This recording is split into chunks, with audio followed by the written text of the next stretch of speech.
Welcome back to Crypto Labs News, your go-to channel for breaking crypto headlines, real analysis, and no-nonsense insight into the markets. We've got a stacked episode today, so let's jump right in. Billionaire investor Dalio just shocked everyone with a massive call on Bitcoin. PayPal is making a major move toward mass crypto adoption. One of the biggest brokerage platforms on the planet is opening up to digital assets. And Ripple? They've got traditional banks scrambling, trying everything they can to hold the crypto giant back.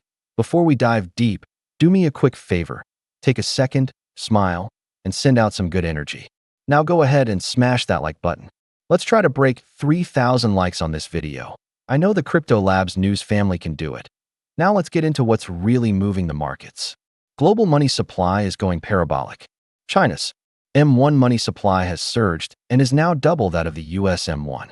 U.S. savings deposits stand at $8 trillion. The amount of money sloshing around in the system is enormous. And historically, when we've seen M2 climbing like this, Bitcoin follows. We've all seen the graph. It's clear, crypto is still mimicking M2. The only question is, when does the next wave start? That flood of liquidity is building pressure, and when that pressure is released, crypto could move in a big way. Now let's talk about XRP and Ripple. According to Paul Barron, the Bank Policy Institute, that's BPI, is trying to block Ripple's banking license application. This is no small-time organization. BPI represents 42 of the world's largest banks and serves as their policy and lobbying arm. Their official complaint? They claim the public only had 2.5 weeks to review Ripple's license request and say that's not enough time for a banking application that involves crypto. But let's cut through the fluff. This isn't about review time. This is about fear. Traditional banks see what Ripple is building, and they're scared.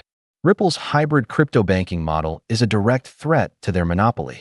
Banks make a fortune acting as the middlemen. And now, Ripple is introducing an alternative that gives people access to both crypto and banking under one roof. That's why they're pushing back so hard. If Ripple wins this license, it will be massive for XRP and Rust, and potentially a huge unlock for wider adoption. Meanwhile, over at PayPal, things just went to the next level. The payment giant is now enabling every US merchant to accept Bitcoin and other cryptocurrencies. That's right, every single merchant. This is the type of infrastructure shift that leads to true mass adoption. Think about it. If stablecoins become easier to use than traditional credit cards like Visa or MasterCard, people will switch without a second thought. Convenience always wins. And when this becomes seamless, we'll see a new wave of users stepping into the crypto space without even realizing it. Now back to Ray Dalio. The legendary investor is making headlines after recommending a 15% portfolio allocation to Bitcoin. Let that sink in. We've heard BlackRock suggest a 1 to 2% allocation in the past, and now Dalio, one of the most respected investors in the world, is saying 15%.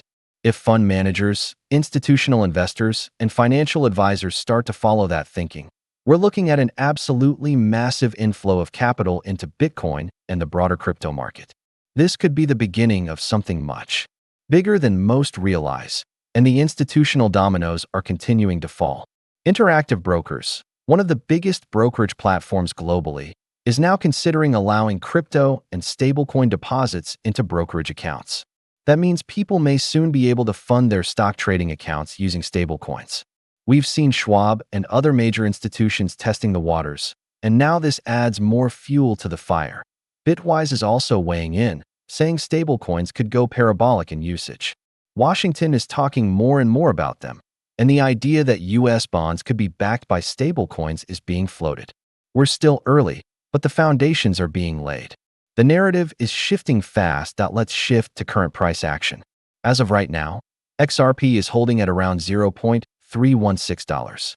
Bitcoin is sitting near $11,766, and Ethereum is hovering at $3,788. Overall, the total crypto market is down about 1.66%, with Bitcoin only down 1.47%, which shows it's holding up relatively strong. Some altcoins, however, are taking bigger hits. We've seen pullbacks of 4 to 7% on assets like SUI.XRP has seen a 5% swing just today, falling from around 33 cents to current levels.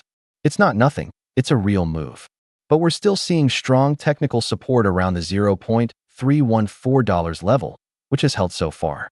Liquidations today are sitting around $341 million, mostly longs, but it's not as brutal as some might have expected.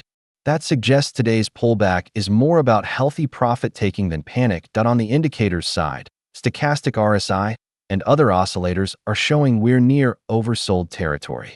That often signals a potential bounce. Momentum indicators like the 10-day MACD are showing short-term sell signals, but longer-term averages still point to a buy. Interestingly, the whole moving average has flipped from sell to buy, another sign we could be bottoming in this current pullback.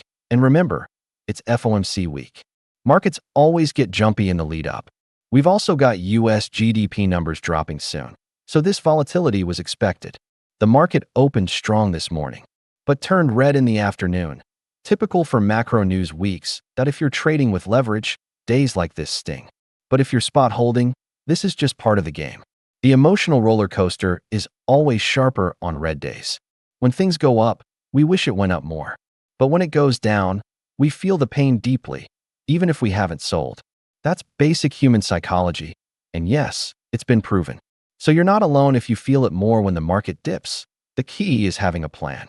Short-term, medium-term, or long-term. You've got to know your strategy before the volatility hits. Day trading and swing trading demand constant attention. But if you're in it for the long run, spot holding without leverage lets you stay calm, patient, and focused. As always, I'll never message you asking you to sign up for anything or send crypto. Those are scammers. Stay safe. And before you go, make sure you're subscribed to CryptoNews and hit the like button if you haven't already. Check the links in the description below for more. Thank you for watching. And like I always say, let's make a lot of money.